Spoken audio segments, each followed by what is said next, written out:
Welcome to Overcoming Trauma. I'm your coach Mel, and I'm so happy you're here today. Today we're diving into something that affects so many of us, the difference between true anxiety and false anxiety.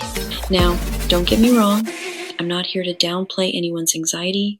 I know exactly how it feels, but I am here to help you become aware to notice the signs and understand what might really be going on beneath the surface. Anxiety can show up from stress, scrolling the comments section on social media, drinking too much caffeine, not sleeping enough, or even from nutritional deficiencies. And believe it or not, the state of your gut health can actually cause you to feel anxious, what psychologists call false anxiety. You see, there are two main neurotransmitters that affect mood and brain function, serotonin and GABA, which stands for gamma-aminobutyric acid. Serotonin helps regulate appetite, sleep, and mood. GABA calms the brain and helps reduce overactivity. When either of these systems are off balance, anxiety, insomnia, or even epilepsy can appear. Now, I'm not a neuroscientist, but I think it's fascinating how these tiny chemical messengers influence our peace of mind. It reminds me that God made our bodies wonderfully complex, yet everything is connected. So let's talk about what triggers false anxiety. One big factor, low blood glucose. When your blood sugar drops, your body goes into fight or flight mode. It releases adrenaline to raise your glucose levels.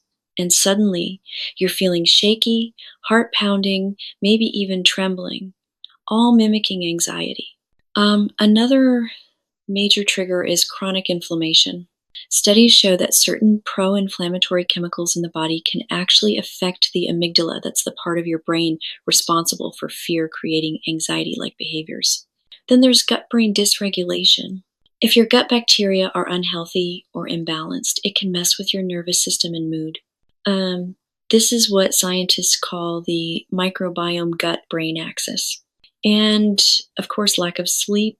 Sleep deprivation is one of the fastest ways to trigger anxiety because it makes your amygdala overactive. That's why after a sleepless night, you might wake up already feeling tense or on edge. Now, let's talk about caffeine. Yes, I know that morning coffee feels like life itself, but caffeine can raise your blood pressure, increase your heart rate, and set off your stress response. One study even found that people with a history of panic attacks, about 50% of them had a full-blown panic attack after drinking strong coffee. That's how powerful caffeine can be for some. Hormonal changes also play a role. During that time of the month, shifts in estrogen and progesterone can make some women feel more anxious than usual again, false anxiety triggered by biology. An overactive thyroid can do the same thing.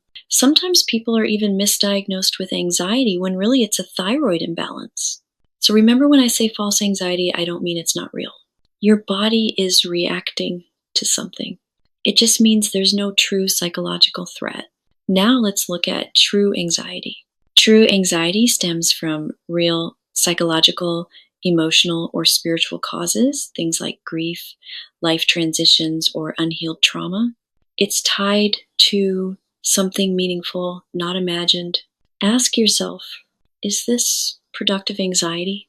Is it connected to something solvable, or is it irrational, hypothetical, or out of proportion? When you can identify the source, you take your power back. No matter if your anxiety is true or false, it's still real to you. Ask the Holy Spirit to reveal the source. And if your anxiety feels spiritual or irrational, I just launched my mini workshop called Redeemed. There are limited Black Friday spots available, and you can grab your seat through the link in this episode's description. Until next time, blessings to you.